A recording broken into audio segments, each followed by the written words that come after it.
We've all seen the stories of gorillas and elephants brutally slaughtered by poachers in Africa. Whether it's Dian Fossey's beloved Digit, or an elephant calf mourning the death of its mother killed for ivory, it's heartbreaking and seemingly unstoppable, with poachers motivated by everything from their own survival to simple greed. Unfortunately, poaching isn't the only thing threatening the survival of African species. There's a perfectly legal billion-dollar export business that ships thousands of living endangered animals from Africa to other nations each year.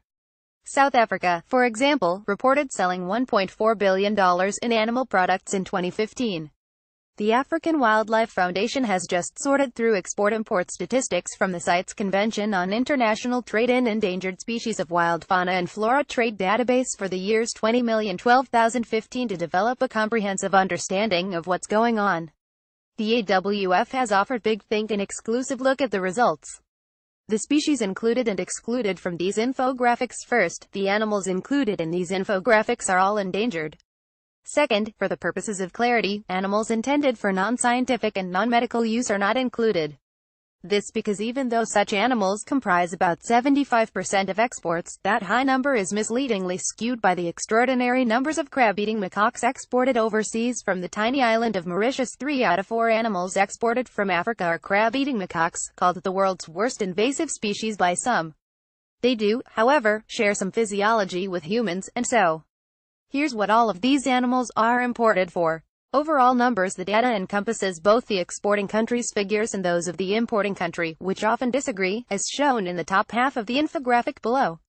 AWF suspects this discrepancy is largely due to the difference between ordered and shipped animals, and not an indicator of anything nefarious. When in doubt, export, as opposed to import, figures were used, as shown in the bottom half of the illustration. South Africa exported more than 10,000 live, endangered mammals, Tanzania 6,208, Togo 1,825, and Mali 1,163. Which animals come from where? AWF pinpoints the main animal exported from each country, though it's a close competition in South Africa, where the 1,611 exported antelopes just edge out the 1,592 African lions. The most exported animal overall is the African green monkey, a popular pet, with over half finding themselves in Russia. Who's importing all these endangered species? The short answer: mostly Russia and the US. Zoo animals. There are serious moral questions regarding zoos. Are they part of the solution or part of the problem? Whatever side of this issue you're on, African lions are the African species most frequently destined for a life behind bars. And then there's legal hunting. 81,572 elephants were legally killed by hunters from 2001 to 2015. This shocking figure stands in addition to those killed via poaching, and makes clear why these amazing creatures are so endangered. They're killed for trophies, and, of course, their tusks. African lions killed legally 17,315. Change in the air. Those of us troubled by this data must understand that Africa's legitimate economic and cultural imperatives drive these exports, and frequently poaching as well, and that stopping them is not simple.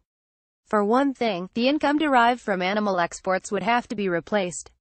And the news is not all bad. In part thanks to organizations like the AWF, the population of the mountain gorilla has increased in recent years by over 25%.